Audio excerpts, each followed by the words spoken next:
Hello everyone, welcome on in. Welcome to the Spawn Chunks at Minecraft Live 2023. My name is Johnny, but the internet knows me as Pixlriffs, and joining me for today's stream is Joel Duggan. Say hi, Joel. Hi, Joel. How's it going, man? A classic. It's going well. It's going well. Very excited for this. It feels like Nerd Christmas every year. So this is super fun. We have just tuned in to the last couple of minutes of the pre-show. We wanted to just skip straight to the main show stuff today, give everybody a chance to warm up. I figure the first thing we should address is what we voted for in the mob vote this year. Joel, what do you do you have a vote? Have you already chosen? I have. Yeah, I voted for the crab, and I voted for the crab too because I think it. Yeah, I think it has the most potential to change Minecraft. I think there's a lot of fallout from the crab should it win that Mojang will have to address. So that's why I went with it. I do think the penguin is cool, and I polled my audience over the last couple streams on Twitch that I did, and the penguin was the over half the vote. Oh, really? Wow. Yeah, because I've seen a few people's communities say armadillo. I've seen a lot of people's communities say crab. So it really is like anybody's game this year, which is kind of interesting. Like previous years, it feels like there's been one really obvious winner or one that's got more functionality than the others that people seem to be favoring. And so I'm really curious to see how this one shakes out. There's a lot of support for the armadillo. A lot of people want wolf armor. The penguin is just like a cute mob that a lot of people like really like penguins as an iconic creature. So I'm really curious. I couldn't call it at this point. And I was just saying the other day live on stream that I'm really okay with either the crab or the penguin. Like I feel like they both have some fun potential. I err on the side of technical, so I that's why I went with crab. But the only time that I would be disappointed is if the armadillo won. That was like 10% or less of the people in my community were leaning armadillo. There you go. Okay, yeah. Well, clearly they're all cat people or something. Yeah. I mean, and you're a dog person as well, so like, yeah. I am. Yeah, which is you'd think that it would bleed over into Minecraft, but looks like we have an opening animation happening. Yeah. Like, these are always gorgeous, and this is obviously kind of taking us through the last year of Minecraft, really, since the announcement of Trails and Tales. We've had Cherry Groves, we've got the Sniffer and the Camel, obviously, center stage right now, but then obviously a big shout out to Minecraft Legends in there, and this is what I've been doing recently, unearthing stuff in Trail Ruins, so yeah, really nice to get a reminder of everything we saw at last year's show. It's really weird to see a Sniffer that high in the air. Yeah, right. They're normally such land-bound creatures. For the folks watching the stream, I am going to be riding the volume fader a little bit as the important announcements come up, but obviously I want to leave a little bit of room for Joel and I to talk a little bit about our reactions and what's going on. So I'm going to turn this up as they get started here.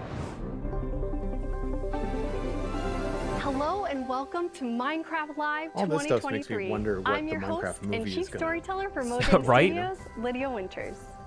Lydia Winters is in the Minecraft movie right now. The world, and we want to take this time to have some fun together.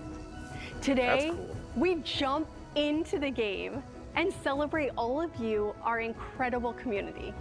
Our show is packed with all things This makes me miss Minecraft Earth a little bit. A little bit, yeah. Woo! Well, that resolved itself.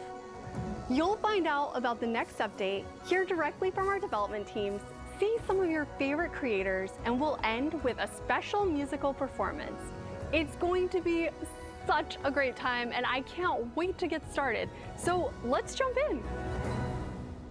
Minecraft the Musical confirmed for our finale today. Hello, Minecrafters It's Big Voo. of the world. I'm Voo Booey, and I'm here to guide you through this year's mob vote. But in case you've never heard of a mob vote and have no idea what mobs you would even be voting on, well, you're in luck. I'm basically a genius at mobs. For the past years, at each Minecraft Live, you at home have had the ability to cast a vote that chooses a new mob that will be added to Minecraft. Our developers have come up with some amazing early concepts for potential mobs, but you get to choose which one gets to move into development and go from concept to feature and be added to the game. Okay, so now that you know the what, let's talk about the who. Who are these mobs that are vying for your precious vote? Let's review your choices. First up, we have the crab. Crabs live in mangrove swamps. And what is happening? Are you seeing this? The claw is very handy for players who like building because they allow players to place blocks further away. What is even going on here? Just keep going. Okay. Tiny Boo. They've definitely upped the production So quality from last next year. we have the Yeah, Armadillo. they've got a kind of augmented reality approach to Minecraft Live this year, which is kind of nice. I wonder if that like is going to play into anything they're announcing later. I wonder. These will give your favorite just four-legged friend some from extra Meta. defense against... Oh yeah, And I'm seeing some reviews and some video. It looks really cool.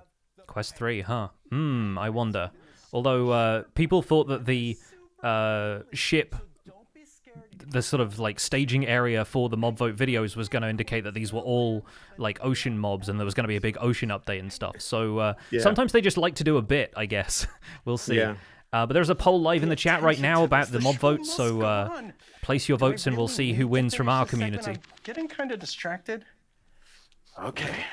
Hopefully, you can decide which mob is your favorite because the vote is almost closed. It's been open for the past 48 hours and will be closing in around 10 minutes.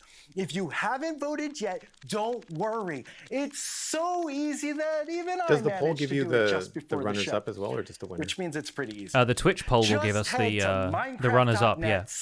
If you click on it to open it up. With your Minecraft Oh, okay, account got it. and click the mob you want to win. Alternatively, you can jump right into the Minecraft launcher and cast your vote. This reminds there. me of It's the that simple. the era of Get like your desktop vote in virtual and choose pets where you had like which little one of these creatures walking around on your like Windows start bar and stuff. Yeah, I remember those. Yep. I don't miss it, but you know, I remember No. it. Remember Clippy? Oh god, yeah.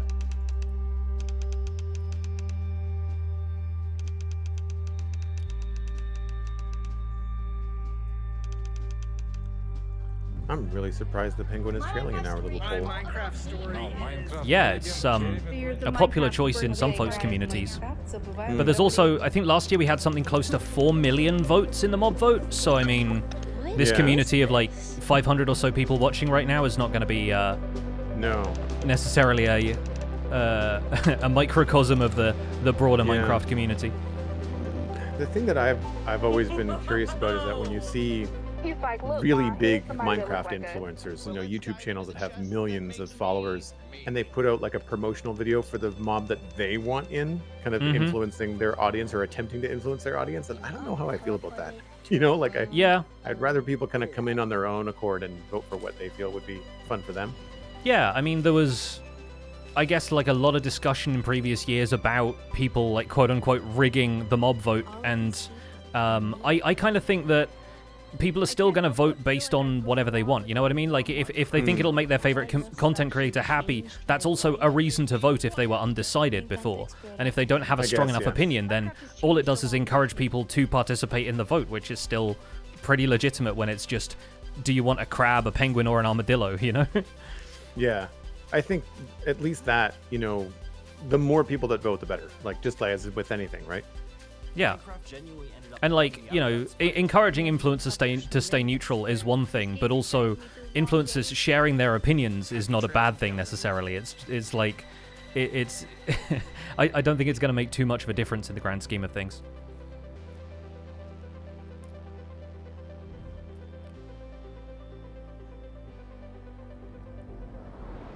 Hey, Craig. Hi, Lydia. It's amazing being here in Minecraft. I'm usually in Minecraft Legends defending the overworld. Those piglins are a huge problem. I know, right? Those evil little piggies. It must be so cool to finally release this game you've been working on for so long. I know the team's worked so hard and it's finally out. And we're really thankful to the amazing community playing Legends.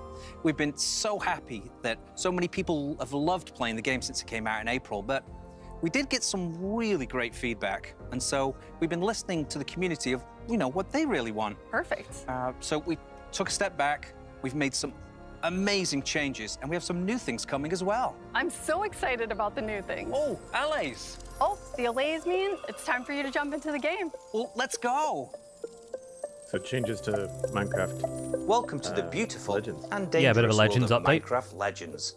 where despite the continuing efforts of the piglins to devour the world, we've been adding lots of fun new ways to play. Have you spent any more time in Legends? I haven't. I have not, no. I You can now pet got a all couple the of animals. missions into the campaign, and then just, I guess, like, vanilla Minecraft was It's holding my easier than attention a ever lot to more, find your and way to a I tunnel still had with some, those like, pesky underlying piglins. issues with the balance of this game that I think is Your friends are a even tricky better thing at to fighting and following to you on your develop, adventures. to try and make a strategy It's so game that nice feels the as pigs are on open my and side in Legends. sandboxy as Minecraft is, but yeah, it's going to be interesting to see if they've Discover made a some different changes way that to really play work out Legends for with players. Custom campaigns. I like to turn gravity down and launch those little piggies into the sun. That's fun. Aside from the update, we've been releasing free challenges called Lost Legends, created by the Minecraft Legends team. In one, you can even play as a llama. Spitting at piglins? Yes, please. It's the Emperor's New Groove DLC.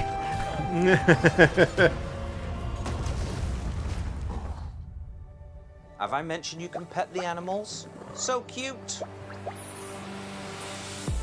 We also really want to give leaning you a into the first cute look animals, at aren't new they? things coming in our second update. I think that's the They audience aren't for this kind of quite game as finished well. yet, Like, it does but feel we like a couldn't little wait bit to like, show you.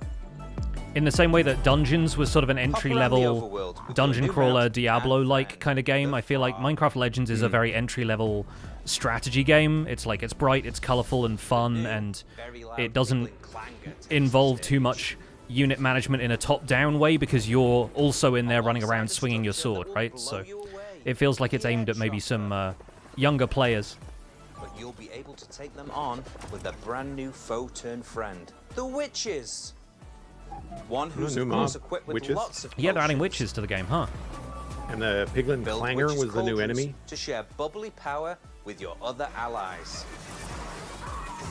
I think that's one of the things, like, Minecraft Legends, full of fun. back when I used to play StarCraft, like, it was really interesting when the Brood War expansion came out and, like, rebalanced a couple of things about each species. So I think it's kind of a nice thing for them to add new mobs and see how that influences the balance of the game. That's smart. I wonder if there's going to be any UI Minecraft changes. mobs and the Yeah, we'll wonderful see. little sniffers immediately captured all of our hearts. Element animation brings on the adorableness in a way that will surely make you say, "Aw."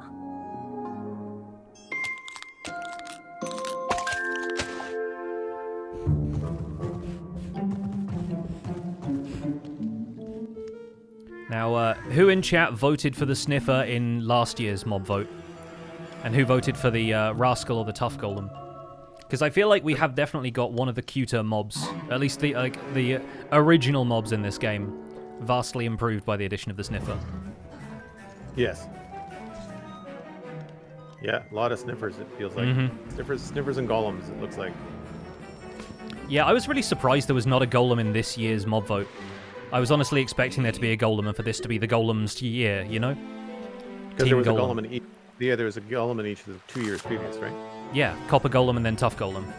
Yep. But I guess this year they decided, you know, maybe they're bringing golems for the update. Like, it could be the case that we see some of those resurface. I say this as a camel is being swept downstream. Yeah.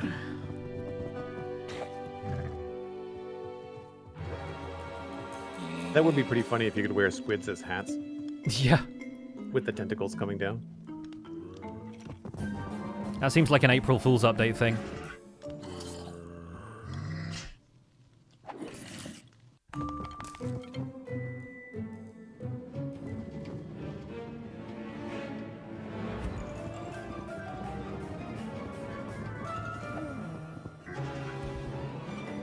Reminds me of the old Looney Tunes, where there'd be Yeah. like a runaway baby in a carriage. And Absolutely, yeah, like Bugs yeah. Bunny or somebody would be trying to save it, and it just calamity ensues. Yeah. Oh no, now it's Oh, going to no. the nether. This is clearly one of those accident-prone sniffers. And a yes, ghast. shout out Nice. to Rideable Ghasts. That's Yeah. my buddy's LoyXP, who I do the Hermitcraft recap with. That's like his most requested feature, probably.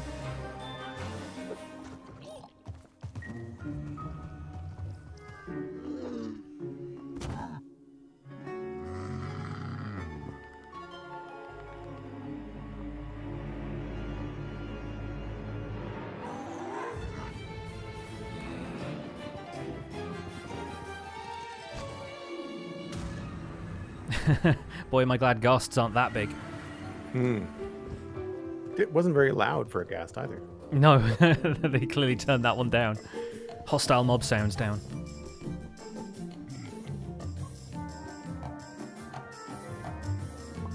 I think at this point, if I was the camel, I'd be like, well, the sniffer can clearly take care of itself.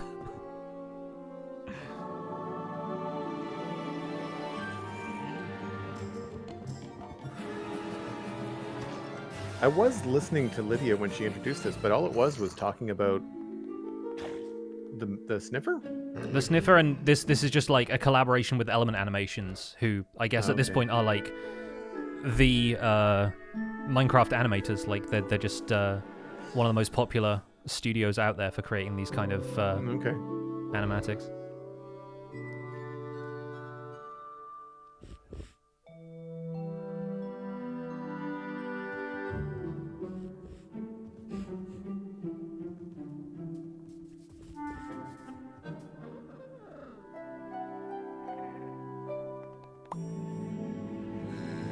I'm waiting for the moment when it pops and becomes the same size as the camel. Yeah. That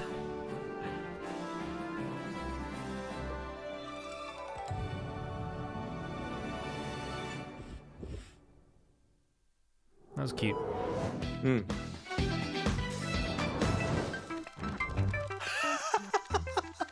Oh, sorry, I'm just playing with my new little friends. But I have some news. The mob vote is now over. I hope you got to cast your vote. If you somehow missed it, don't worry. The fun isn't over just yet. The live vote experience on Bedrock will still be open for another day. Join Tiny Agnes, Tiny Jens, Tiny Lydia, that mischievous Tiny Vu and play games, earn in-game rewards, and explore to Yeah, this year the voting server had a bunch of mini games and stuff, so I guess they're keeping it up as like a play area kind of thing for a day or so. Oh, I see. Okay. Right after the show. For now, just enjoy knowing that soon I'll be able to announce the first mob that was voted out, and after that, the winner. Okay, I really need to focus, and these cuties are just too distracting. I'm supposed to be chatting with an old friend right now. I'm really sorry about this, but... Hey, R2!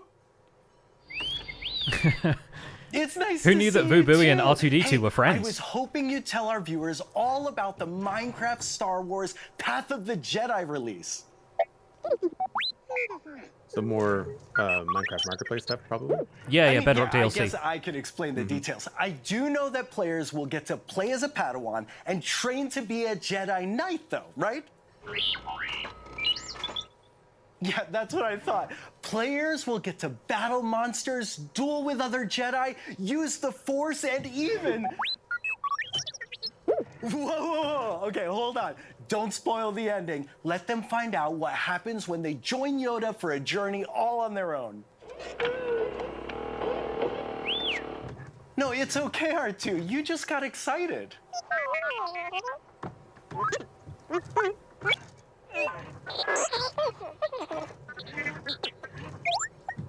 Well, that was a better introduction than I could have done myself.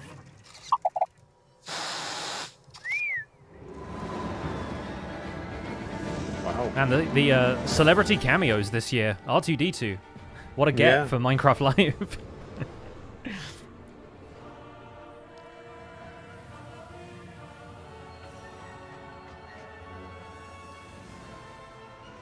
Licensing tie-ins for something like Minecraft Dungeons would have been cool. Yeah. Or Minecraft Legends, if you consider that Microsoft just acquired Activision Blizzard and I think King, the makers of Candy Crush, and so like people are already talking about like what Blizzard stuff or Activision stuff could fit in with Minecraft What's Legends. better than Minecraft? Even more Minecraft, duh. And that's what you'll find on our YouTube channel. Yeah, or like Diablo. I mean, you know, there's clearly a couple of crossovers that would make sense there. I feel like there's already a Diablo We go behind the Fortnite thing blocks happening on right all our now. Minecraft. Yeah, I saw an probably something advertisement like on my that. Xbox You got somewhere. burning Minecraft questions? If there's a crossover happening somewhere, Fortnite is probably involved. And we make Yeah, very that's serious fair. shows about very serious topics. Like this one, right I've never here. actually played. I've seen it played, but I've never taken the dive. As someone who has a bunch of Star Wars Lego behind you, how do you feel about there being a Star Wars Minecraft DLC? I mean, it's cool. It's not surprising now that Disney has put a lot of new content out for younger viewers. Yeah, for sure. Finally here. Look at this place. It's so beautiful. It's really amazing. I built a track to the underground base. I'm pretty sure it's a shortcut.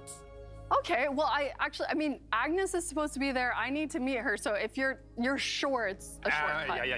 Absolutely. I'm pretty sure. Yeah. Oh, yeah. No, I'm sure. I'm definitely. Yeah, I'm sure. Would I'm you sure. trust this man? This man who just Yeah. rode across a savannah to be here? It's funny to me because I almost find it weird there in no to time. hear his real voice coming out of him because I associate yeah. it so much with Tiny Jens now, Yeah, right. with the cartoons. Who's it? They really are going hard on the augmented reality, aren't they? Yeah. The Mojang office has just become a giant green screen right now. Yeah. That was a fun intro with the frogs. Yeah. I love this place. Wow. That's a waterfall. That's right. Oh no.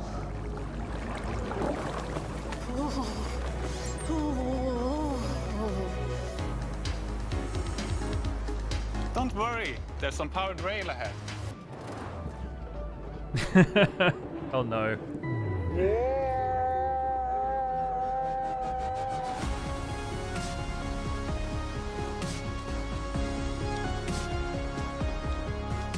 Woo. Is this right? I got the scenic route. Spiders. Why did it have to be spiders? It is a shortcut. Jens was right. Hi, Lija. Welcome to the LEGO Minecraft Block and Brick Challenge. Oh, Two that was an abrupt worlds, transition. Two creators, Yeah. an infinite amount of possible builds. I assume after that sort of pre-recorded section, they've got to like make sure the stage is all set up. I'm a master model builder here at the LEGO Group. Here's how it works. Each creator was challenged to build their ultimate Minecraft hideaway. They were both sent LEGO Minecraft chests containing prompts to guide their build, but there's a twist. Neither were given all of the prompts. So after each creator finishes a prompt, they'll have to give the other clues about what they built. And then at the end, we'll see how similar or incredibly different their builds turned out. Hannah Rose was given the first prompt. In round 1, as you, Hannah Rose, begin crafting, you'll start in the cherry blossom biome and build level 1 off the ground. You must feature a lookout point to watch for mobs, and of course, no home is complete without a crafting table. To start my building process, you have to find the best biome. In a cherry blossom biome, I'll use... This is a neat challenge, kind of comparing digital Lego and real-world Lego. Tristan, a few Yeah. clues about your build. My clues to you are elevated, pink, and water. Good luck. I still have the Lego version of my talking Survival Guide 1 mountain Okay, and Tristan, time for you to open your like ski crafting lodge at your behind me property. on the shelves over there. You can't quite see them on my camera, but they're Transportation to they're make it back there. mobile. Enjoy I'm the probably ride. never taking them apart. Process for this Oh build man, started the with thing is laying out the when people overall do these kind of which creative Lego builds consisted is of that like you three have to have layers. Look such a like library Minecraft, of but still bricks each have their on own Yeah, story. yeah, Okay, absolutely. You Tristan, know? it's time for you to give Hannah Rose a few clues about your build, and she'll put her unique Because twist I don't on it. want to You're gonna have dismantle to any build of the things that something I've built. that's You know, like I want to round, keep them as they seasonal, are. with an So I've animated got lots of expression Lego here in and the ride apartment, along. but like Good luck. none of When you it think of Minecraft, is you like think of accessible to blocks, build so with, this right? is going Yeah, to be yeah. kind of hard for me to build. And when I think of It's kind of neat though seasonal, that this I stuff think of keeps popping up each Halloween. year because like So I last thought year it they would had the be guy really who was interesting to making build a big skull. like electronic music using Lego from We're Minecraft back now sets with and Hannah Right. Minecraft sound effects as like a Yeah. I sequencer. remember that. Yeah. And yeah, I'm there's building some a big, some neat collaborations going on.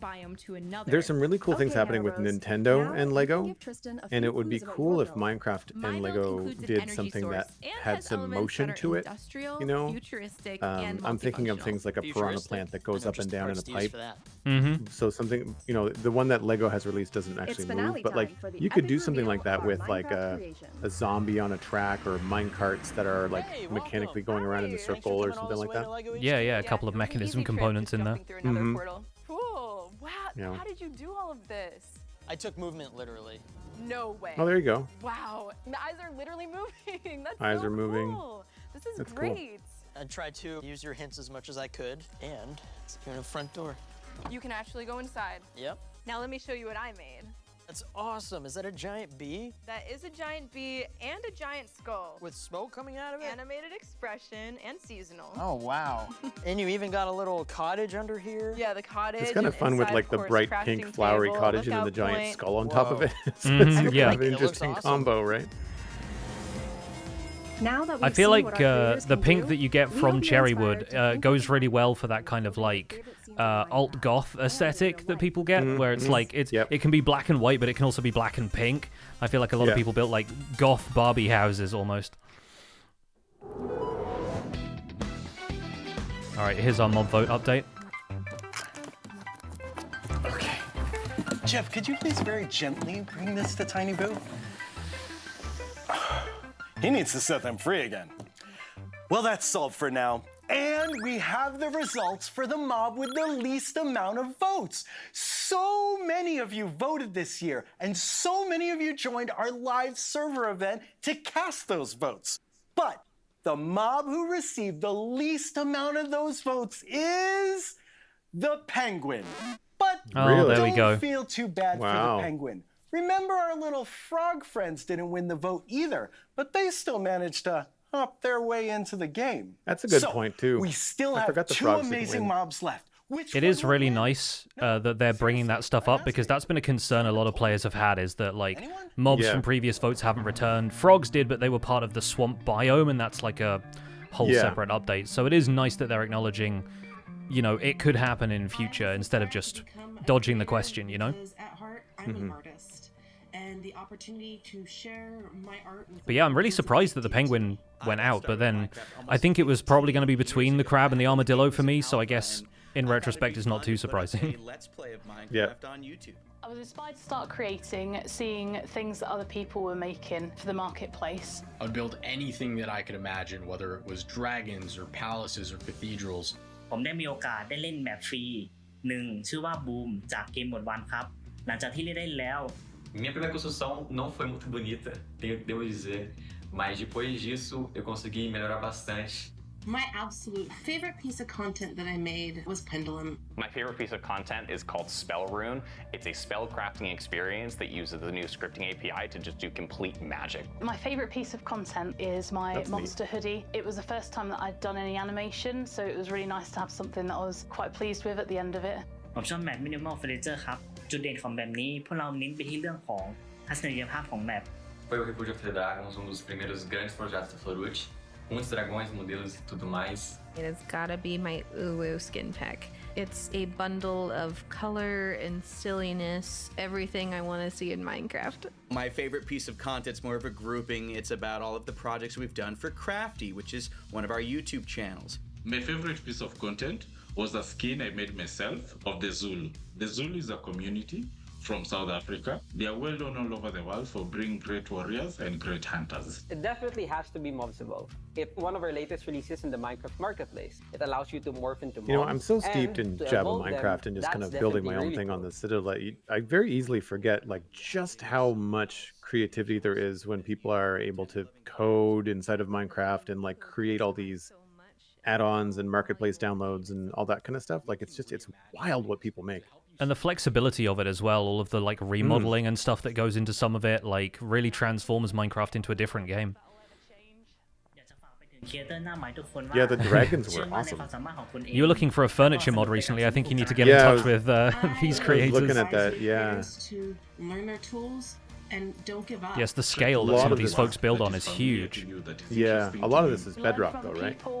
I think so, yeah, but there's a variety of stuff out there, and a lot of Bedrock creators often design stuff in Java and port it to Bedrock and vice versa, so there's a bit of crossover between those two communities. I promise you there's nothing you can't accomplish. Minecraft has done so much for me, and it can do the same for you. I do always get jealous of the signs that they have in the marketplace and stuff. Mm-hmm. The kind of things that you'd want to have, and it looks like a Stardew Valley sign, you know, but it's in Minecraft. Yeah, yeah. I'm back at where we started. Time for plan B. Nope. Not content with rowing across an entire savanna biome, he's going to the Nether next.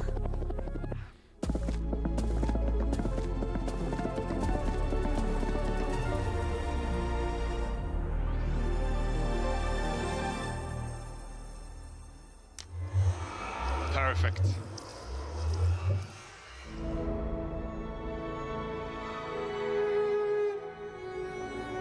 For decades, the BBC Studios Natural History Unit has this pushed planet Earth now? creative and technical boundaries to bring us incredible stories Yeah, there from are the a lot of world we all non-sequitur share. transitions, hey? Yeah. They're kind of cutting between all of the stuff that's leading up to the main announcement, I think. In Or at least the vanilla 2022, Minecraft announcement. A creative collaboration between BBC Earth and Minecraft Education redefined how these stories could be experienced. The Frozen Planet 2 Worlds invited millions of players across the globe to step into our fragile frozen ecosystems and experience the plight of their animal inhabitants firsthand. Planet Infused Earth with 2 just came up scientific on my Netflix research feed. and I'm not sure if it's unexpected recent gameplay, or if they it's quickly Netflix became is telling me some that of it's the new to most me. downloaded educational DLCs in Minecraft history. If I was a Next grade school year, teacher, I'd be we'll all over embark that. on a second remarkable journey with Like BBC Minecraft, Earth, BBC Earth stuff, that would be phenomenal. exploring stunning new worlds and their extraordinary species, all through the power of play.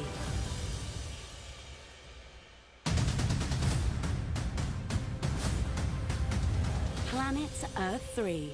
Coming it is to Planet Earth. There you Marketplace go. and Minecraft Education in 2024. That's cool. For anybody who wants sharks in Minecraft. There you go. I was just thinking the whole time that So what do you mobs think? can have knees. You did such an amazing job. All right, here we go. This looks like major announcement time. I love it. Mm-hmm. Oh, hello everyone. So lovely to see you. What inside Minecraft this year? We're all in the game. Quite cool. So Agnes, last year you and... Oh no, that's so cute. Well, that's what we get for being in a game. I love it. So last year, you and the team you decided to present things in a very different way. Yes, so at last year's Minecraft Live, we decided to only show part of the Trails and Tales update.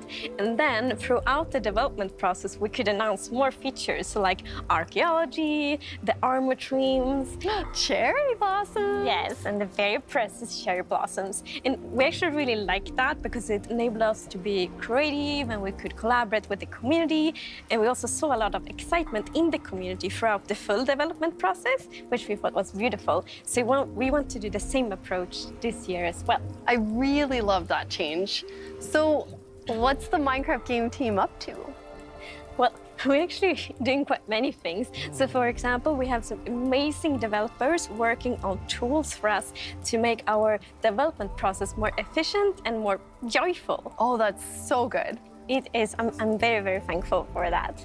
And another thing I would love to mention is that this week we released 2 snapshots, betas, and preview a new really cute feature, and that is that you can put items inside decorated pots. I love that. So you'll revisit some older features. Yes, so we want to have like a good balance between adding new things and also going back and improving existing things. That's such a good idea. And we are also working on a new update coming next year. I think we all want you to tell us about that. Well then. So, long term, we want to evolve Minecraft for everyone. And in the recent years, we focused a lot on creativity and exploration. So for this year, it's time to focus more on combat adventures and on tinkering. My time has finally come. I am an adventurer. I know. Did she say tinkering? Yeah, tinkering. Next What's year, that about? Minecraft turns 15 years old. Wow. It's really precious. So we were thinking, wouldn't it be quite cool that after 15 years of Minecraft, it's time to test your skills in some new trials? Trials. Yes, trials. So we are adding a new, big, multiple room structure called the trial chambers. Ooh. And these trial chambers consist of multiple new features, and they also have a unique visual style. So it's like when you are inside those chambers, it really feels like you're in a place you've never seen in Minecraft before. They're amazing, and I think you need to show everyone. Yes. Come join me to my realm, and we can meet some of the team members so we can see part of the new features coming to the update. I like how we're not getting everything.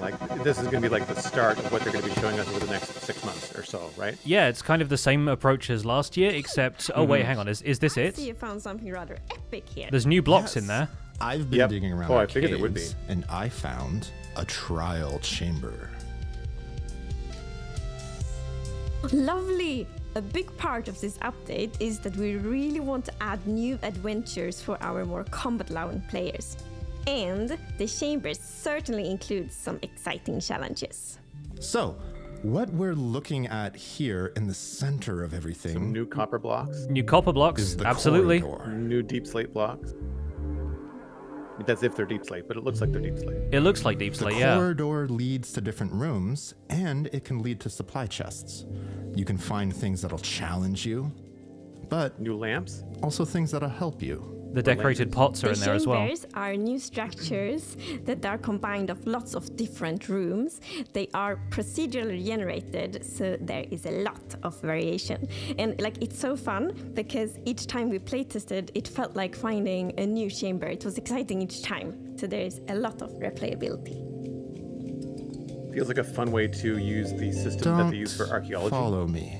Yeah. I really, really like the unique visual style we made in these chambers, and that was also something we really wanted to achieve. When you as a player find those chambers, you found something special. I want those copper Sarah? mesh blocks yesterday. Yeah. Oh, hey there, Agnes. Lattice work or whatever. We are surrounded by so many beautiful new decorative blocks. Yeah, I think the tough block set will be a lot of fun to build with because of its geometrical they're tough, design. Yeah. Tough bricks. And copper gets more uses too. With the copper set, we want to introduce a tinkered kind of feel, and the new copper bulbs give players a fun way to light up their builds. We actually used some of them in our village, and it created such a cozy feeling. I'm honestly so excited to see what people build with these new blocks. People wanted new uses for copper for a long just gonna time, take so a that's couple great. Of these grates. I thought I saw one of those copper bulbs. I think it's so nice because we can use these new blocks to create exciting experiences, but then also all of you amazing players can just be super creative and tinker with these blocks to build anything you can imagine. Interesting, you can right click to open them. It's not like iron doors where you have to power them with redstone. Right, yeah. Oh, here is one of the supply chests Mosh Wait, he was talking about. Hi, Brandon. Hey, Agnes. So nice, you're making it bright. He's scraping them with the axe. When they get oxidized, they get quite dim, but with this axe, I can actually scrape off the oxidation and make it brighter again. That's how they get brighter and darker. I love that mechanic so much that the more oxidized the copper bulbs are, the more dim the light will be. I think it's super interesting for storytelling. Definitely. I don't even need to bring torches anymore to the trial chambers. I just bring an axe and light my way through. That's smart, actually. I like that. Yeah, it's a neat idea. A trial spawner. Time for a combat challenge. Yay! Okay, I see ice blocks around the trial spawner, so it's definitely spawning strays. What's our plan? Well, I will go ahead and scrape up some oxidation so we can see. I'll just head in straight for the fight. You ready? The suiting up. Yes. I like it. The Iron Man. Let's go. Right? No pun intended. It's a different look for the spawner as well. I'll take this one. Yeah, little copper corners. Nice one, Agnes. Yes. Ah, he got me. So redstone people that want to make farms are going to have some new options. Agnes? Yeah, I guess so, right? Arrows. Yay! And it pops out rewards. Good job, And if it's Brandon. emeralds, could that be an emerald? So this is a trial spawner. Maybe. It's actually a new Or a diamond variant of farm. I mean, they got a spawners, diamond which from it. adapts based on the amount of players that join the fight. It actually spawns a limited amount of mobs compared to a normal spawner. Yeah, Oh, we limited. really wanted this to be a fun challenge both in single player and in multiplayer. And kinda this like is burns also why out. we both got some nice loot. So you can see the smoke coming out of the trial spawner. That actually means that it's on cooldown, so we can come back later and play this all again. Yeah, so don't break it. We want everyone on our realm to play the combat challenge. Alright, I'm up for more challenges. Wanna go to another room? Soon, but first I'm gonna go to the village, but you go ahead. Interesting. Yeah, I know it's not the intent, but like I'm thinking immediately of what I could do to create like a farm and return and get rewards. Yeah, absolutely. And what kind of cooldown they have is going to be very dependent on like what you're going to get, I imagine. Yeah. And see, they're already using the new copper blocks around there. Oh, an axolotl? Of course I want it. Thank Are those you. like polished, tough walls as well, like holding up the lampposts and stuff? Oh, maybe. There's Catherine. Oh, that's so pink and so cute. The world could always use more color. That's lovely. Corey, Oscar. Hey, Agnes. Yeah, it does look like polished, tough Hi. walls. It seems like you placed a crafter here. A crafter? Yes, with the crafter you can automate crafting with redstone. It's pretty similar to a crafting table. Okay, here we go. Except instead of pulling the item out yourself, you can use the redstone pulls to get it out. I'm gonna have this crafter make hanging signs. Everyone can decorate the village with them. Automated crafting, they've done it. Wow. And let's place a button here. And it's like redstone powered? And I'll press the button. So you just hook up an observer clock and it just spits out stuff? Yep. Interesting, okay. I wonder if it accepts items from hoppers like carrots and gold. Oh, they've got us, surely. Oh, hi!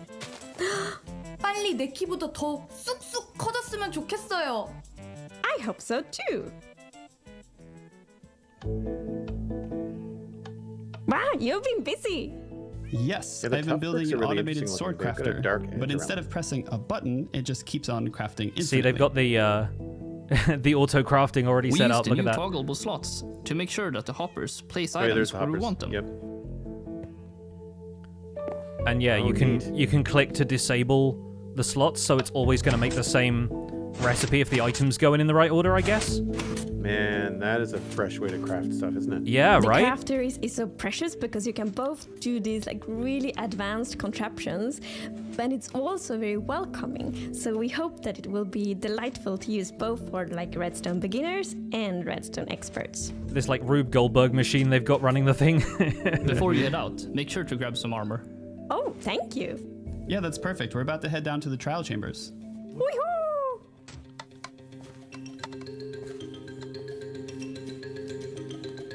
Shabam! Oh yeah. Now this will be a breeze. I think Agnes has to change her tagline on Twitter. yeah, right. And here they're going into another one of those trial chambers. Yeah. Ready to fight the breeze? Oh, yes. The breeze?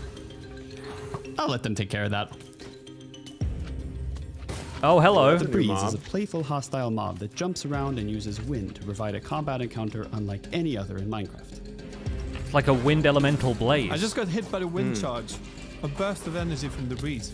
The wind charge doesn't deal any damage when it bursts and blows things away, but it does deal damage when it collides directly with something. It damaged me. He'll be fine. Corey? The wind burst doesn't only knock things back, it also interacts with certain blocks. Yeah, like buttons and trapdoors. Oh. It like locks you in. Oh no. Yeah, wow. We hope you enjoy these playful totally combat useful if you encounters have with the breeze these when you things stumble across them constantly in the new attacking trial something, but then chambers. they're opening and It's closing grumpy doors. and cute, but also Activating really levers, yeah, yeah. Yeah, now. that would be really fun. And you notice there's moss blocks on the floor by the spawner that was spawning slime, so that was what they were saying earlier about them like indicating what mobs were in there. A really tough fight.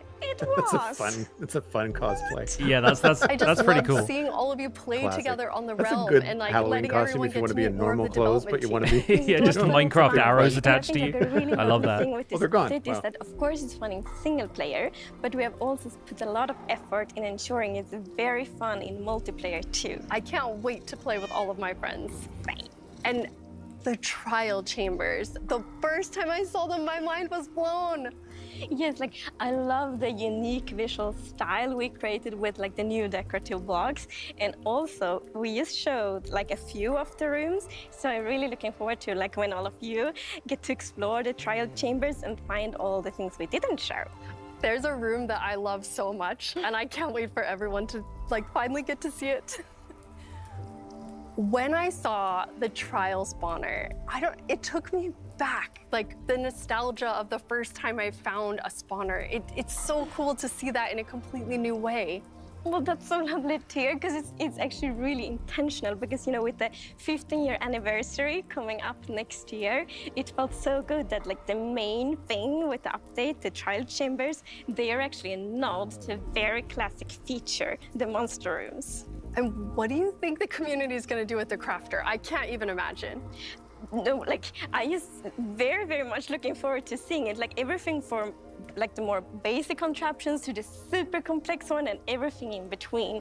And I also think it's really nice with the crafter because it ties so well to the more, like, tinkery side of this update. It really gives you a chance to, like, mess around with the features that you all added in a new way. Yes.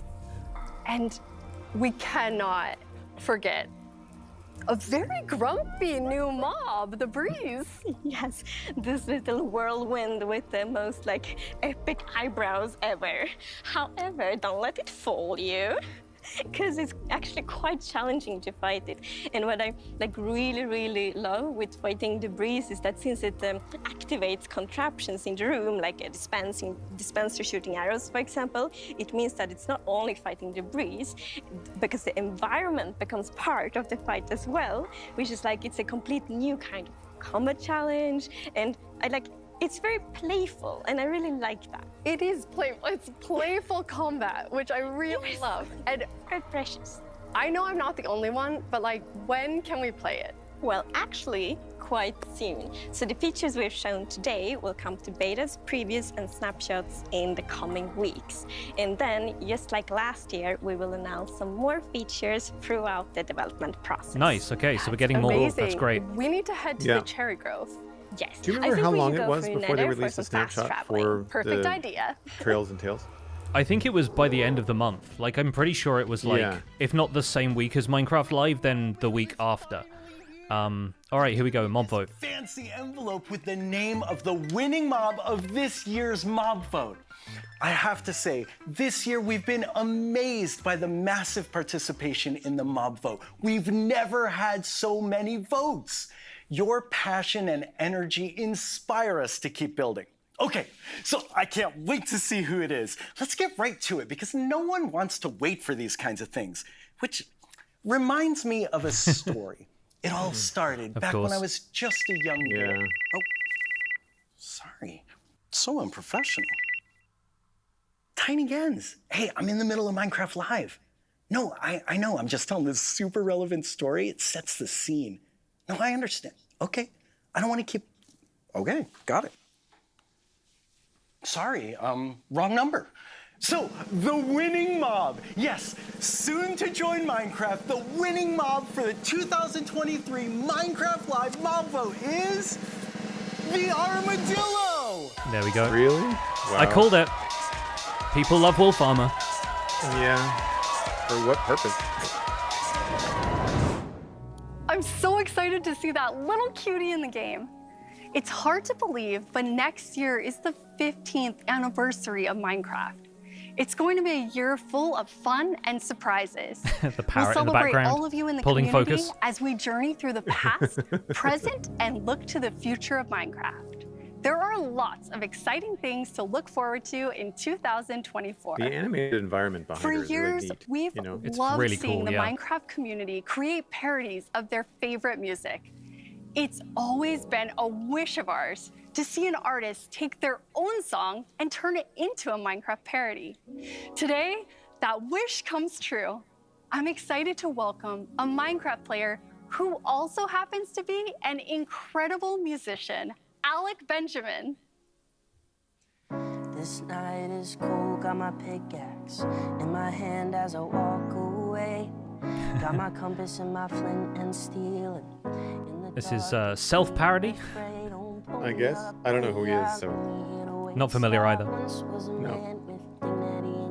Now I'm walking through this cave. It's a cold, dark place. So please, please, could you find a way to let me down slowly? A little sympathy out you can show me. If you wanna go, then not be so lonely. If you're leaving, baby, let me down slowly. Digging down, down, digging down, down, digging down, digging down, down, digging down, down, digging down. If you wanna go, then not be so lonely. If you're leaving, A couple of people in the chat are familiar, so we'll give him a pass. Sure. In lava, and I can't stop myself from falling in lava. Could you find a way to let me down slowly? I guess I travel in the wrong TikTok circles, right? Probably. If you wanna go, then not be so lonely. If you're leaving, baby, let me down slowly. Digging down, down, digging down, down, digging down, digging down, down, digging down, down, digging down. If you wanna go, then not be so lonely. Stoney's in the chat has the right idea. Everybody suggest update names because we didn't get an update name this year, much like last year. So start brainstorming those now. Thank you. Minecraft wouldn't be what it is today without all of you. From all of us at Mojang Studios, thank you and bye. Bye-bye. Wow, that's the whole thing. Yeah, that's the whole thing. Looks like that's it. Well, I mean, props for being short. And lots to talk about, I think, to be quite honest. Well, the tinkering thing has got some potential, right? Yeah, absolutely. Like, I think we've got much larger features announced this time than we had last year. Like, if you look back to last year and they said, we're not going to tell you what the update theme is, we've got basically like 4 or 5 small features we can announce now, like individual things that weren't really super cohesive, like chiseled bookshelves, hanging signs. You know, they had the range of player skins, they had camels, but a lot of it was about like individuality and stuff like that, right? Whereas this time around, they've announced effectively a big new dungeon experience right off the bat, which I think kind of qualifies for what people were hoping for with like a revision of dungeons in a way. It's not completely replacing the structure, but it's adding something new, and it's sort of a reference back to the original structure. So I think there's a lot to be said for this. And I think too, like by adding the, what do they call them? Challenge rooms? Yeah, trial chambers, I guess is the sort of official wording they used. And then they've added all these different blocks within them, right? So like, are those things that you can collect from that area only? Can you craft them? You know, is it something that you require the automatic, like, can you craft those copper blocks on your own, or do you have to use the tinkering or the crafting table that they showed? You know, so that would be interesting if it's not something that you can do manually. Like you have to use the tinkering crafting table to do it. Yeah, there's potential for stuff like that to be exclusive to some of the new features to give them all like a level of cohesion. Yeah. I like the copper bulbs and how they scrape off the oxidation with the axe to change the light level. It's like the opposite of what we were talking about on the show like 2 or 3 weeks ago when I was talking about adding candles to a lantern to slowly increase the level of light. It's like sort of in reverse. And how many levels of oxidation are there? 4? So there'd be probably so 4 different so like it probably max level of 12 or 15 or something like that, and then like it would be like a 3 or 4 light level every time you scrape it off. I'd expect it to be something like Candles, where it kind of goes 3, 6, 9, 12, but probably starting at 15. Yeah, so you get like 15, 11, 7, 4, or something like that, you know? It would make sense that it would be different than Candles, I agree, yeah. Yeah, that's cool. So I have a few images of what they have presented here. Behind the scenes team has been at work, and we can kind of go through a few of the announcements. I think we're going to focus primarily on what's coming for vanilla Minecraft, since that's what we focus on the show. There was obviously a bit of stuff about Minecraft Legends, but a lot of that didn't feel like sort of major announcement territory in the way that the vanilla stuff is going to be for a lot of our community. So let's start with the kind of trial dungeon areas, but obviously those had a lot of these new Copper and Tuff blocks in them. There was those mesh blocks that we saw in a couple of places. There were copper doors and trap doors, and there was not just the copper bulbs, but more like a chiseled kind of copper design in there. I'm showing these live on stream, Joel, so if you want to like open up the stream and get a quick look at I'm those. there. Yeah, I'm great. just waiting for an ad to stop, that's all. Sorry. Sorry. So yeah, no, we have a few different blocks to look at now, which, as I was saying during the main show, it's like people have been asking for new stuff to come through for Copper for quite a while, and we've always been kind of told by the devs, iron didn't have a whole lot of uses in the beginning. This is just going to be like a material that we can develop over time, and this is one of the first major developments we've seen, aside from the possibility of the copper golem being a thing, and that obviously being down to a mob vote. But we have doors, trapdoors, light sources, decorative blocks, and obviously an entire dungeon built with the copper block palette and what we've now learned are Tuff blocks. So you could, instead of aging your copper, you could find one of these, strip the entire thing out, and already have some fully oxidized copper to build with. Yeah, absolutely. And it looked like from other images too that the Tuff blocks are more than just what we see in the challenge rooms. It's more about, or the trial rooms. It's more about, like, it feels like it might get full family of blocks. You know, walls, stairs, bricks. There was some polished. They looked like they were Tuff blocks. It's hard because I felt like the presentation video, it felt like the textures were just a little bit more cartoony. Like I don't know if it was, maybe it was just the lighting, but yeah, the walls and polished blocks around everybody there in that contraption, when they were doing the crafting, those look like Tuff. Like the bricks and the polished blocks and the walls, they do look like they're all the same. The bricks are very material. like beveled and extruded, right? Like, stop me if I'm using the wrong terms for this stuff, but like it's they look kind of deeper set and more blocky, almost more kind of cartoony than your average like stone brick texture, which feels a little more naturalistic. They're very high contrast between the grouting around the bricks and the highlights in the texture. So it's, potentially a more cartoony direction for them, which is weird because I think Tuff is one of the more naturalistic textures from the stone block palette, right? So this looks more like what I would expect from Deep Slate, and then Tuff sort of feels like it'd be more kind of muted and rugged looking. But obviously you've polished it to get polished Tuff to begin with, and I presume it's going to be similar to Deep Slate, where you craft it through the polished phase in order to get the bricks. And so it's just refining the material as it goes. Yeah, and how different and how similar they end up being, or even if they don't end up being similar, but they just kind of inch them towards working with other blocks. And that's something that might happen with feedback over the next several months that they were talking about, working with the community. In a weird kind of flip, the polished Tuff blocks that are in that shot, they look more subdued. They look like the opposite of the bricks. They look like they would go good with a polished andesite, or they go very well there with polished stone. Yeah, with smooth stone. Yeah, I agree. I think it's an interesting block set, and it'll be good to see more of it in game once players have a chance to put it together, because obviously the blocks they're contrasting them with here are pretty high contrast blocks. You look at the combination of Tuff and copper in this, and it's very much like a dark and light and like very saturated color versus something that's grayscale. So I'm really curious to see what players end up using these for. Not to mention there's a bordered Tuff block, it looks like. I'm not sure what that would be called, but it's half bricks and half this kind of wiggly mosaic pattern, this sort of snake-like pattern on there that I think is sort of unlike a lot of the other stuff. Like, it's closer to the kind of patterns that you get on something like chiseled quartz, maybe. Or sandstone, yeah. Yeah, so really curious about that. But overall, the fact that that lends itself into a multi-room underground structure, so similar to strongholds, similar to ancient cities, but without the cavernous environment around them. I wonder what sort of regions we're going to be finding these in. The Tuff sort of implies probably below Deep Slate level, but they didn't really say too much, to my recollection, about exactly where we'd find these. So yeah, I'm really curious to see what comes of that.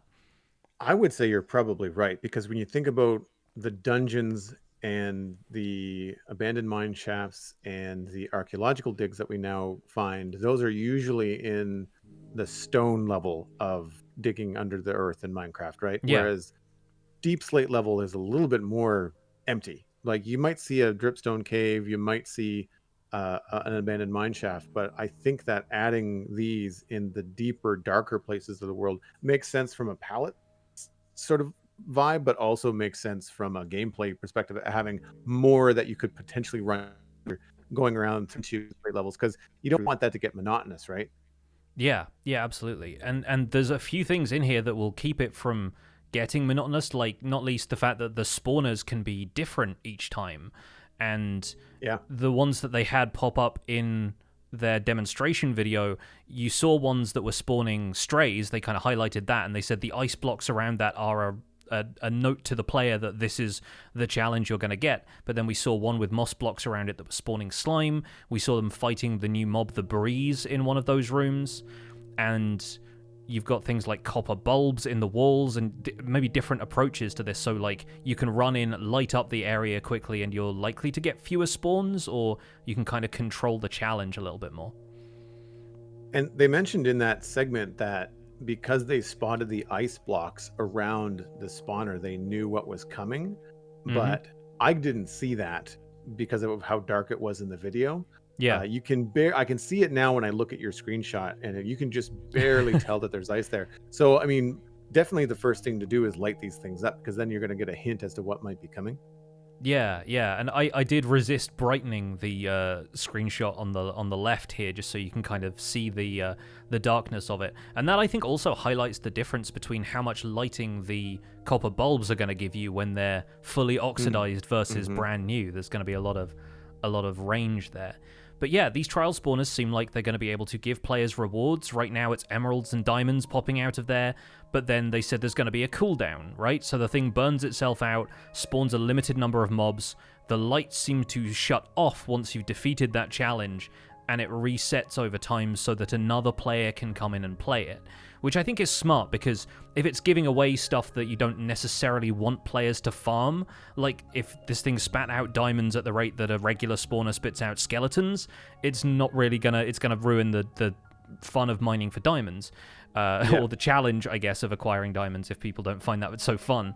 But I'm really curious to see, what else they might spit out, or if there's different levels of trial spawner and different rewards depending on what level of these things you take on, and you end up maybe going back to the same spawner once you find one that's got the preferred type of rewards for your playstyle. Yeah, I could see it being as long as a Minecraft day, like sunrise, sunset, that kind of thing, because I guess it depends on how they want to handle something like the stackable emerald farms that are in the game right now, right? Like those just poop out a ton of stuff. Yeah. And whether, like, do those get nerfed, or is this an idea like, well, we're going to allow players to farm emeralds, but it's going to take you a lot longer to get the same number of emeralds as you would from something else? So, like, I don't know how they balance that, but I do like the idea of the Redstone community getting a hold of these spawners and just seeing what's possible, and seeing what the cooldown is. Does that mean you have to AFK forever? At which point does it become worth it?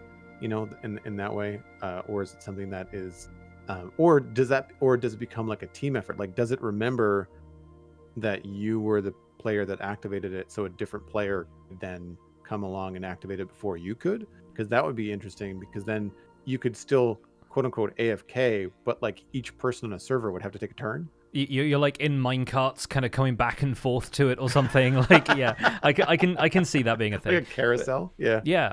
Yeah, but yeah, like it seems like these things are going to be interesting in terms of how they scale. There's a screenshot here with 2 spawners in the same shot, like the one that they all went in as a group. Yeah. There were multiple spawners in one of these dungeons, so they're potentially going to be quite powerful in that sense, in that if you find one that's got a lot of spawners in one room, it's going to be more interesting than just spotting like the one that they had in the initial introduction of them, where there was just one spawner in the corner of the room. Like if you find one that's got a larger chamber to it, then potentially more reward comes out of that, and more challenge, I guess, for the solo player at least. Yeah, these are big rooms too. Like we're used to the dungeons from the original Minecraft that they were kind of inspired by, and they're what, like an 8x8 room or 7x7? Yeah. They vary a little bit, but they're never bigger than sort of 9x9. Yeah. So I think that's really interesting, and I think it's interesting to hear them talk about the approach they took with this and compare that to the approach they took with the Warden, where they were trying to harken back to nostalgic experiences for players who were picking up the game for the first time, and the Warden was sort of trying to recapture that feeling of, it's my first night, I don't know what's out there, what spawns in the dark, everything is scary. And now they're trying to recapture the nostalgia of the first time you find one of these dungeons and the possibilities open up and you realize you can farm mobs from a spawner, or you can just rush in, grab the loot, fight whatever skeletons appear, rush out again. There's no word on whether breaking these spawners gives you any reward. Like, there's a lot of questions that naturally arise as a result of them tapping into mechanics in the game that have been here for a while, but what does this look like if we've made it a more modern feature? And so I'm really curious to see where that goes for them. Speaking of modern features, that's something that Agnes did mention in her presentation as well, which was revisiting some older things. They talked about the pots. I think that is what brought that up in conversation. So this whole tinkering theme in this update could involve tinkering with existing mechanics and or blocks, or block palettes, and there could be some new stuff coming in that realm too. I mean, case in point, Copper and Tuff getting new variants and new designs. There could be more than that. Like there could be some interesting things coming in that direction. I really like, what did they call the mob that blows stuff around again? It's the Breeze. The Breeze. And kind of looks like a wintry form of the Blaze, although it seems to be like air-based rather than like icy. But in terms of the design, it looks kind of fairly similar to the Blaze. It's got the sort of independent like stalks of the body almost. And they highlighted the fact that it has very grumpy eyebrows, which I think is a really nice design.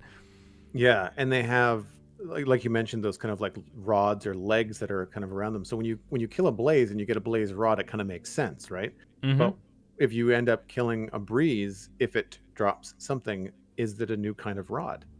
What use does that have? If that's the case, like Blaze rods ended up being fuel, which makes sense. So, but this is a wind mob. So what, like, we don't have anything really in Minecraft that creates any kind of wind. Like the closest thing would be a campfire that makes smoke plumes for animation, right? Yeah. And the showcase that they had earlier in the presentation about the Lego creator and the Minecraft creator, and they both had to have animation in the builds. Like that was one of the prompts inside of their little Minecraft chest. And having a mob that has animation that animates other mobs around it by blowing air around, like I don't know what you get from a Breeze rod, if that's a thing, but I mean, imagine if you could put it into like a dispenser and it like creates a puff of air.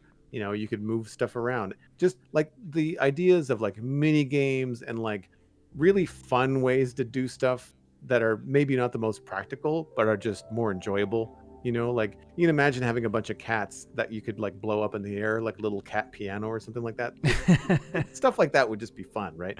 Yeah, I think there's so much you can do with the idea of these particles that it throws. You give that to a player and suddenly you've got something that is like the wind horn artifact from Minecraft Dungeons that I was using to like knock enemies into pits all the time. Suddenly you 100%. Have something that's absolutely lethal in like Skywars PvP kind of, or you don't want to encounter one of these things in a Skyblock map because that's going to knock you into the sky instantly. You're just falling into the void. What if you use one of these to effectively fire that projectile at a player and it explodes nearby. They said if it doesn't collide with you directly, it doesn't do any damage. You can use that to launch yourself with elytra, and then suddenly you've got a takeoff that doesn't involve rockets, and a fun way of incorporating that into, survival gameplay, mini games. Maybe if you acquire a breeze rod, you can do that at will. You can fire it at other players. You can fire it down at the ground and it pushes you up into the air.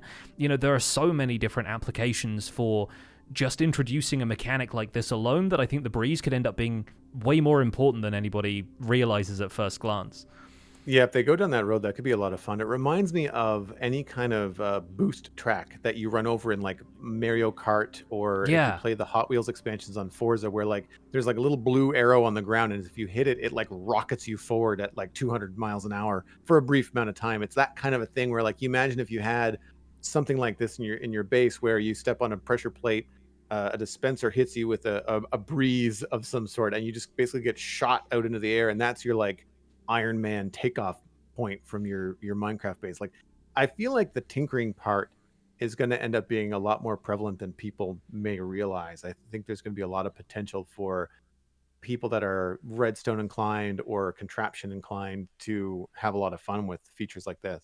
The emergent gameplay aspect of it is kind of Thank you. And this feels like such a basic sounding feature at first glance, but then the most like emergent gameplay comes out of being given the basic building blocks like that.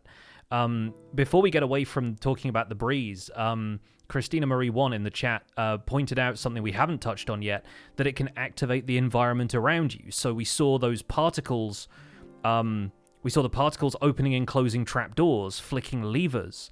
Like there was some stuff like that was,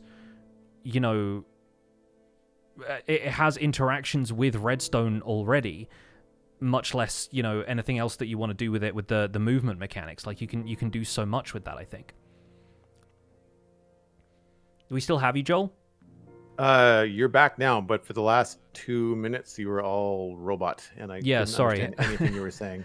Yeah, I saw our connection just kind of dipped a little bit there. You were getting a little bit jerky on the webcam. But what I was saying was somebody in chat brought up the fantastic point that they mentioned in the presentation, that the breeze's projectile is going to affect the environment around you. So it'll open and close trapdoors. It will affect redstone mechanisms. It will turn levers on and off. It could potentially hit buttons. So that's another way that you can use that to effectively be like a redstone clock if you have it firing at something on a timer, right? And I'm sure we'll interact with things like skulk sensors and catalysts and that sort of thing. Yeah. Like Rube Goldberg machine kind of ideas start to crop up at that point. But you've been talking about the tinkering side of things. Let's talk about the other major announcement here, is that vanilla Minecraft is getting an automatic crafter, a redstone-powered, seemingly fairly configurable crafting table that will make recipes for you if you feed in ingredients either manually or using hoppers. It reminded me, in a way, the way that people put together automatic brewing stands for certain items, and they have to be timed so that they go in the right order, so that they all hit, in a certain order to make the right potion. They showed off a very simple recipe for a sword, which is a stick and then 2 pieces of iron on top of that, and they blocked the 3 item slots in the crafting interface on the left and the right, just leaving the center column. And that's how the sword is being crafted. That is really interesting to me, because if you think about items in Minecraft, that you might have to craft one thing before you can then craft it into another. Thinking about condensing your iron nuggets into ingots into blocks, or gold, from like a zombified piglin farm. If you could set up an auto crafter that would then condense some things in Minecraft that are loose and a real pain, because you get a lot of them, down into the more, I guess, transportable versions of them. Redstone into redstone blocks, for example, would be a really good one. That could be very, very cool. Yeah. Will Run for Fun is saying this is very close to what Nembon put into the carpet mod, and I imagine now Nembon is a Mojang developer. He's probably had his hands in this one. But I think it's a really cool thing that they are... I mean, they say it's 15 years of Minecraft later, and so many automatic crafting mods, they found a way that it sort of fits into the vanilla style. I think they've made it very, like, the interface seems fairly user-friendly, and the possibilities just explode from this point on. I mean, yeah, mob farms aside, it seems like, you know, crafting stuff like dispensers, just having one of these hooked up to a skeleton spawner, filtering out all of the arrows and bones, and then just having it drop a bow into a dispenser recipe every so often, and automatically outputting that when it was done. Like, people are just going to be grafting these onto mob farms wherever they can in order to use up those drops that they just, you know, couldn't find a use for otherwise. You know, you smelt all of the you know, the gold armor or whatever that comes off of these skeletons. The bows get turned into dispensers. There's no waste anywhere and no clutter. In a way, I feel like with people asking for solutions for inventory, this almost becomes one of them by extension of how frequently you can use this to get rid of clutter, to change the amount of crafting stuff that you have to do. I think that's a pretty significant step towards resolving some people's inventory issues. I think about those videos I've seen where people have double chests upon double chests of things that they have to then break all the double chests. And the idea is that they stand under them, all these items rain down on them, and they just have a couple of slots available in their inventory. And then they basically like repeat craft, you know, manually. But because they're surrounded by all the items that they need, their inventory just sucks up the right amount at the right time. And this just removes that really annoying hassle that has become commonplace for those kind of farms. And I like that possibility. And the thing that I think speaks to like what you were saying is that more and more when we've got email about inventory solutions at, you know, the spawn chunks, it seems to me that there's not just one solution. There's probably going to be many, and it's going to take time. And I think that this is kind of like, as you mentioned, one of those steps. It feels like there's going to be little things like this that change around, that I wouldn't even be surprised if some of the inventory changes down the line are, as you mentioned, emergent gameplay from something like this. Like, let's give them this thing that we're happy with, the player base. Give them that we're happy with, and see what they do with it. And then that could then inform what other inventory changes or crafting interface changes might happen down the line. Yeah. There's so much that I think comes out of emergent gameplay with stuff like this, and a couple of people in the chat mentioned having one of these automatically crafting shulkers, and like, you have it automatically craft a shulker, it spits that out, gets collected by a hopper, a dispenser places the shulker, fills it with other stuff that's being auto-crafted. Factories. Hundreds and hundreds of these things all working in factories. Like, we don't know how this is going to be crafted. I presume like the recipe for it is going to involve like redstone and some fairly complicated ingredients, but just based on how it looks, for a start, I love it because it looks like a little guy. It's kind of got the 2 pixels on the front for the eyes and like a big kind of angry mouth and what looks like an iron helmet for the top of it. And the tools on the side almost look like ears or something, like handles for ears. But like, the side of it just looks like, you know, stone on the top and bottom and some planks on the side. So I don't think this is going to be made out of, you know, diamonds and netherite and that kind of thing. So you can imagine, even regardless of the expense with some players, you know, just filling a room with these things and having them auto-craft a bunch of stuff for you from, you know, either a massive hostile mob farm and have all the string turn into wool, or the bones turn into bone blocks, you know, going through all it, have it auto-craft fireworks for you. Like, there are so many different possibilities. And suddenly Minecraft has the potential to become a game like Factorio or Satisfactory, where you can do so much more with automation, but all voluntarily and all set up through these more complex systems where it actually takes you a while to figure out where everything's going and how to get it from place to place. It's not just a one-stop solution that's going to make crafting boring for everybody, you know? It feels more exciting than that. Somebody in chat did say, you know, didn't they say a while ago that they were never going to add automated crafting? They can go back on promises like that, or whatever stuff they've said in the past, if they decide it's the right time to do it, because it's their game. So I think that the fact that they've acknowledged that this is something that can move the game forward and keep it exciting for players is going to be a really interesting time. I don't ever remember hearing them say that they wouldn't ever add auto crafting. I think the only thing that I've heard to that regard is not allowing players to mine more than one block at a time. And place more than one block at a time. And yeah. So yeah. similar to like you'd see that the hammer would be in a lot of mod packs, and it would remove like a 3x3 or a you know, 4x4 or something like that, depending on the mod, and it just sped up mining. But then you know, Mojang adds the fact that TNT will drop all the blocks, and so you're like, well, technically it's kind of their own way of getting around that, but it's not limitless. Like it adds like a gameplay mechanic to it. But I'm curious as to whether the block is going to be directional. Like, what does the back of this look like? What does the bottom of this look like? Do you get a new ceiling tile out of this? I guess you could use it to decorate. It's got a fun redstone thing on the top. It'd be interesting if that redstone thing is not lit up when it's not being used. It looks like it's dark. It looks like it's got like a maroon kind of like unlit redstone and lit redstone. So I guess you could use it in a floor design if you wanted to decorate with it in that way. But I hope as they add more profession blocks or crafting blocks to the game, I do hope they allow players to have them be placed directionally, because I think that is something that really opens up those profession blocks to be more useful rather than just functional. Yeah.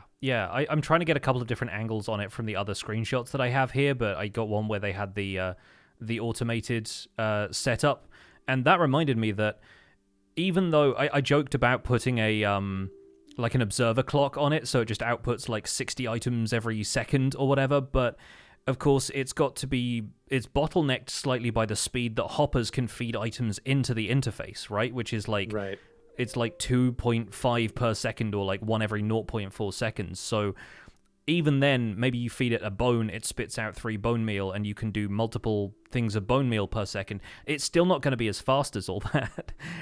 So there's definitely some limits that it has on it, but also unlimited possibilities for how it can change crafting and automation in the vanilla game. So yeah, really excited for that. The texture is, one that we'll have to see when it comes to potentially a snapshot fairly soon. They said they were talking about it within the next coming weeks, and so I'm hoping that by the end of October we're getting hands-on with some of these features, and people can start building mass crafting contraptions and see what the upper limit is. I feel like the input would be the limit. If you had a hopper minecart underneath it, then you could take stuff out of it pretty quickly. Yeah, I mean, it seems like it spits stuff out from the side as well, and I'm not sure if that's something that's mandatory, if it's something to do with once it's done crafting, it does that automatically, but they seem to be like, you know, putting redstone pulses in different ways and maybe right-clicking on it to get the output item or something, so I'm not sure what the limitations are there, but very curious to see how that works. Dispensers and droppers will be able to spit things into one another. So maybe if you had a dropper or a hopper on the output of this, that it would go directly into the next block. If the block had an inventory, you know? And if you wanted to have 3 or 4 droppers surrounding this, pushing stuff in, then that's a way you could load it up really fast and have it auto-craft stuff that was maybe like a 2x2 crafting recipe. Obviously, you're limited to 6 faces at that point, but like, that'd be really interesting. You know, auto-crafting sandstone that way or something could be kind of interesting. I see what you mean about the face. It looks like the front of it opens up like a mouth and it spits it out. Yeah. Like the door opens up like the front. It looks like the front of a furnace a little bit. Yes. It's got a similar silhouette to it. Yeah. So that's the crafter. Obviously, really intrigued by how all of this is gonna function. Have a couple of other screenshots here. Obviously, we saw these and we talked about these a little bit already, but the copper bulbs are going to be kind of fun. I'm curious to see how these interact with redstone, which I don't think they necessarily mentioned, like if these are going to be turned on and off that way. And we saw copper doors and trapdoors that seemed like they could be opened like the same way wooden doors could, which is weird to me because I imagined them being similar to iron doors when I first saw them. You know, the kind of thing that because they're made of metal, they have similar properties, they only open with a redstone current.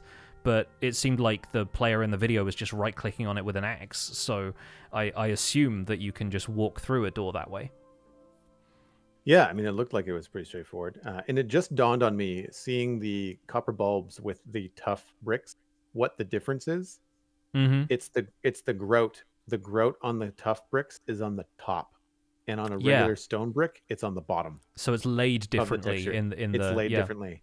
Yeah, so they won't line up if you put them next to each other. Interesting. I noticed it because the copper bulb overlap. It looks like it overlaps the block above it, but that's not what's happening. It's just that the grout on the left and the right is on the top of the tough bricks, not the bottom. It sort of weirdly looks like it's a pixel too high because we're used to looking at stone bricks. Yeah, that's kind of funny. Yeah, no, my perfectionist brain kind of went, what is that? What's happening? That's gonna be another fun thing. Like cue Phoenix SC and everybody who like posts those things to the Minecraft Reddit or to YouTube, being like literally unplayable. This texture is off by 1 pixel. Like we're being given even number pixel things to put in odd number sockets and square peg round hole kind of arguments for that stuff. But yeah, no, this is really interesting. And yeah, again, I'm so happy that there's more copper stuff. There's more variety for copper blocks. Tuff is going to be a new building material, and no word about calcite yet, but I can still cross my fingers. They said they're going to announce more stuff in 2024. Maybe we'll get calcite slabs and stairs, who knows. But another addition to the block palette is always going to be welcome.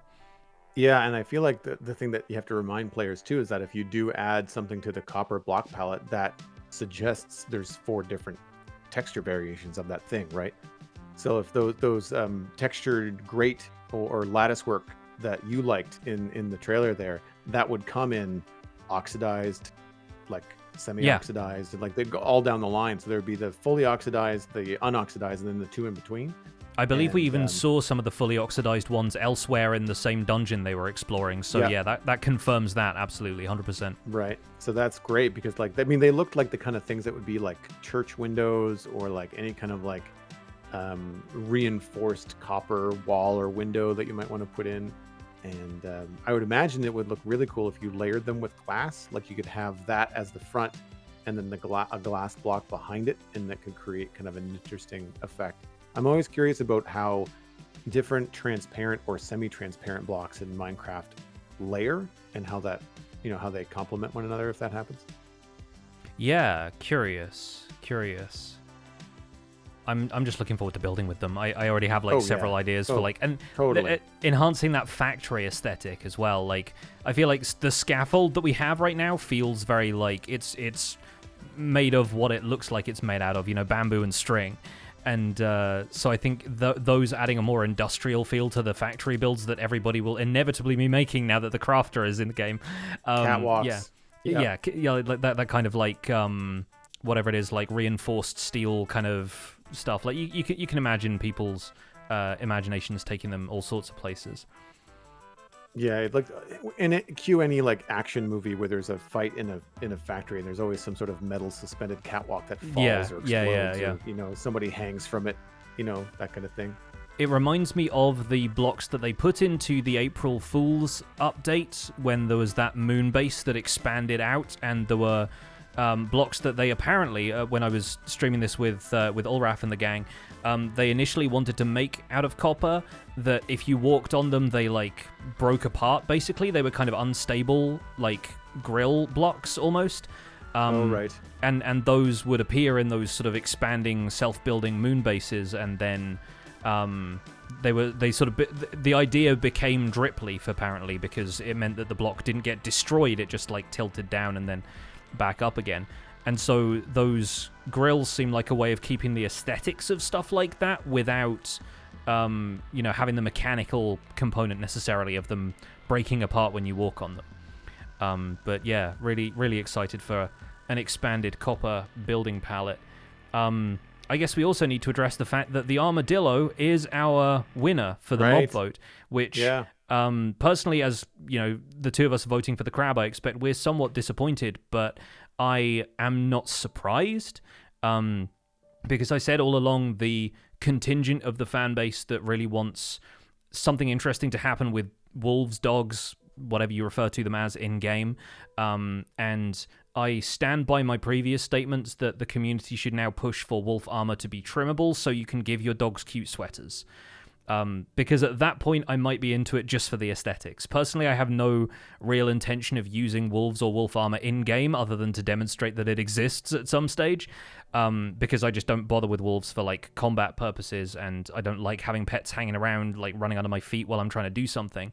I just did an episode about allays for the survival guide, and most of the time I'm just keeping them like tied up somewhere so that they're not going to fly away or fly at me while I'm trying to explain something else. But I think the fact that the armadillo is in the game adds life to savannas. The mob design is pretty cute. Maybe there will be other uses for the scute item. Maybe it's just for wolf armor. But, either way, we are getting one of those 3 mobs, which was always going to be a plus. And I think that, to try to be positive about it, because, this was at the bottom of my list, is, the fact that it does add something to the savannah. We talked about on the show a week or two ago that, what do armadillos eat? They eat termites and bugs. Those were things that were proposed for the savannah a while ago in terms of a potential update. So we could be looking at more than just the armadillo happening in the savannah. It also could appear in more than the savannah. Like maybe you find them in deserts and other hot biomes as well. So we'll have to see. But the wolf armor thing, if there's a spin-off for this, to me, that would be interesting. It would be if, like the cats in the game, we have different skins for potential pet wolves. If they change them to dogs, if you can get like a golden retriever, if you can get what looks like a husky, if you can get maybe a German shepherd or something like that. I don't know if we're going to get breeds of dogs that would then change the size of what the wolf is, right? Because you can't do, a pug would be hilarious in Minecraft. Like especially going after a skeleton. Yeah, like imagine like just how derpy they are and how square they already are in real life. Like I feel like that would be fitting, but I don't know if they do that because the cats don't change size. They change patterns, but they don't change size. So like there's things like that could be very interesting. But that could be something. I think that your point about having trimmed armor for wolves, especially with any data pack authors out there, like you're going to be able to turn that armor into whatever you want, in terms of textures, Christmas sweaters, Star Trek uniforms, like whatever you want, so there's that possibility of personalizing things like that. I don't find pets all that useful, as you mentioned, but I know that there are people out there that do. And I also think that there's a lot of people that end up resetting their Minecraft world quite often. I am not one of those people, so I think that the armadillo and the wolf armor thing might appeal more to the people that play like new worlds more often. Yeah. I can see that. I can see people doing that, even in like short-lived series, like in more PvP focused things, worlds. like hardcore worlds. There's plenty of opportunities to use wolves to your advantage. And, the average long-term survival player might not care that much about them. But I think, broadly speaking, the community has voted for the thing that the community is going to want the most. Like the average casual player is probably going out there and taming wolves. So it does make a lot of sense. I think that's the majority of what we want to talk about from the vanilla stuff. Obviously, from the Bedrock side of things, we got a Star Wars DLC, which looks pretty neat, like a really neat tie-in. The Planet Earth 3 DLC, which obviously has a lot to offer from an environmental and educational perspective, and that seemed to actually be a collaboration with Minecraft Education Edition. So I think the two of those, the Bedrock players are going to be eating well, I think, for a while. Yeah. The lightsabers look cool as you would expect. They're just, they look like blaze rods on sticks, but like that's fitting. I always find it interesting when you see these DLCs for the marketplace that are licensed, because in order to get some of the shapes of like even the heads of the aliens in Star Wars, you have to kind of increase the resolution a little bit of what's possible in Minecraft, and even like the set pieces with the pattern that's on the floor and things like that. So it always feels a little strange to me because I'm just so used to playing like vanilla Minecraft 16 by 16 pixel block resolution.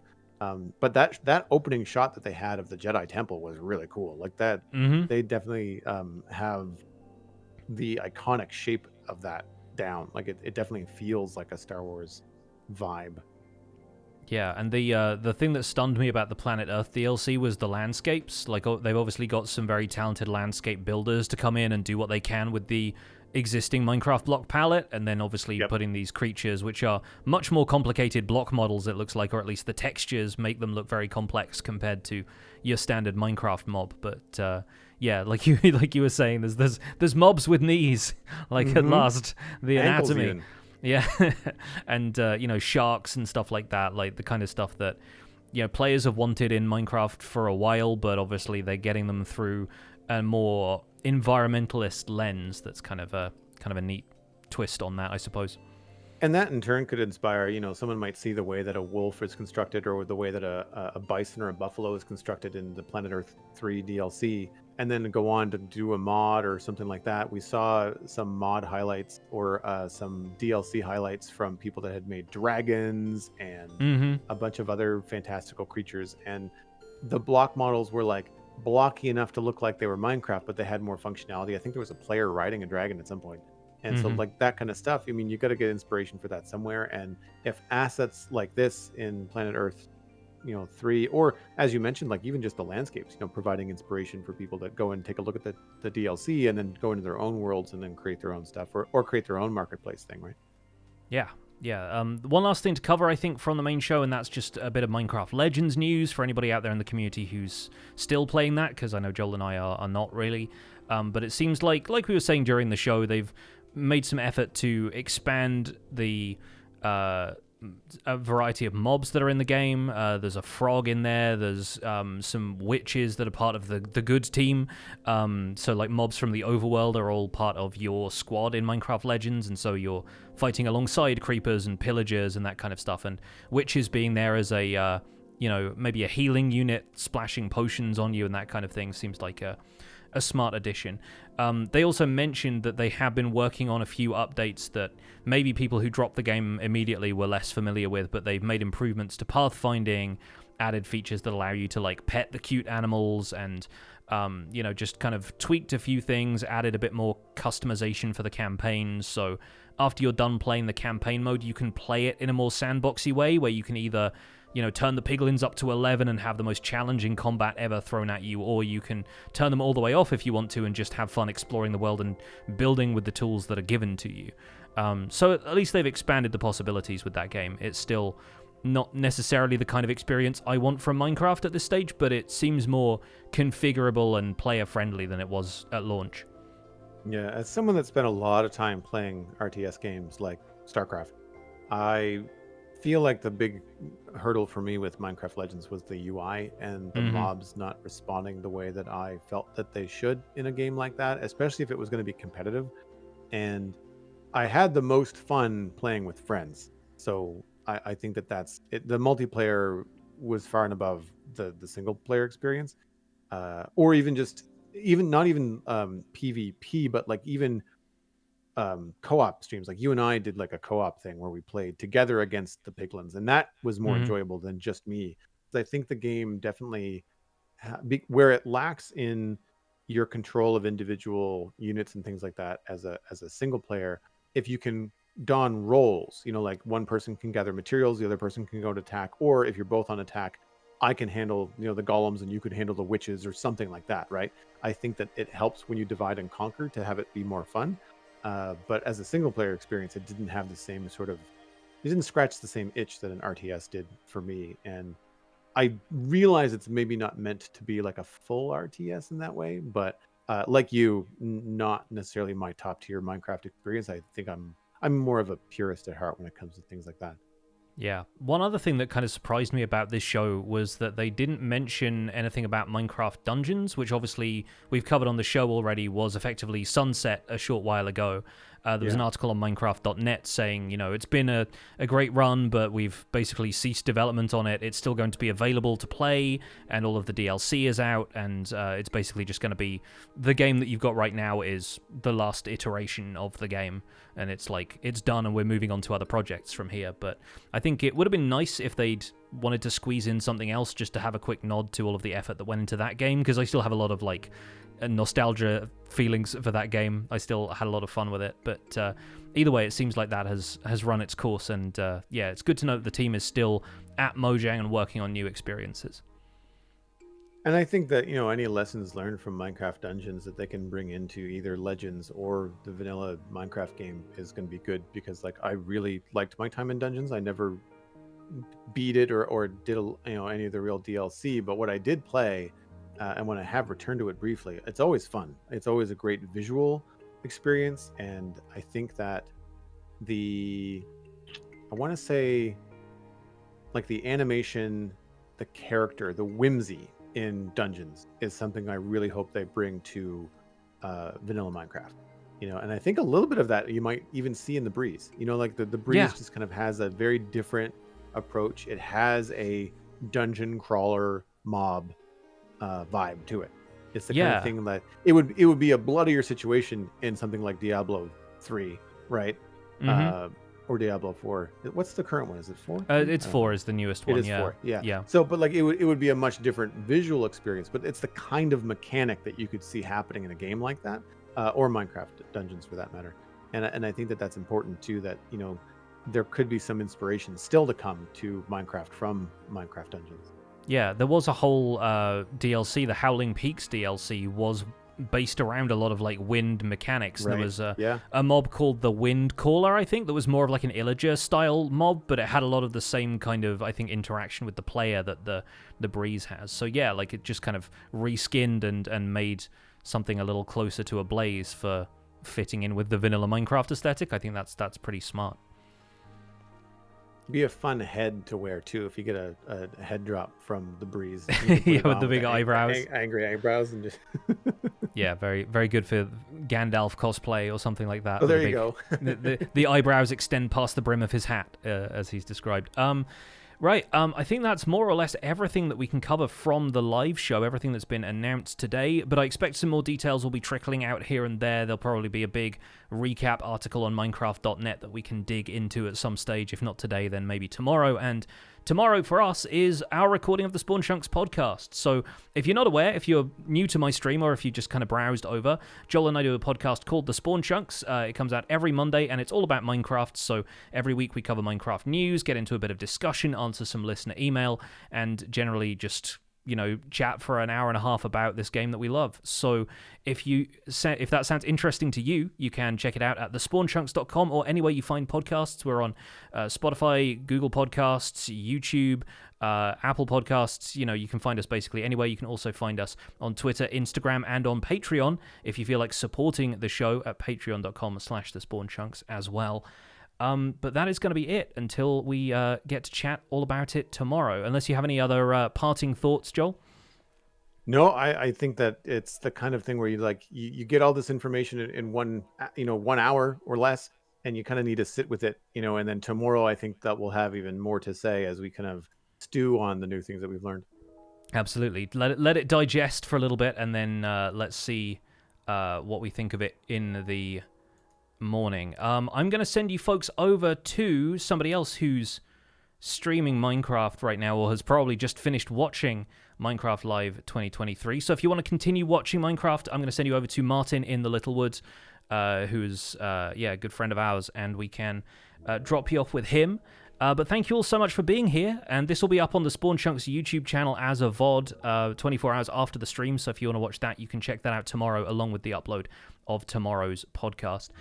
Thanks so much for watching, and we'll see you all again soon. Take care. Bye for now.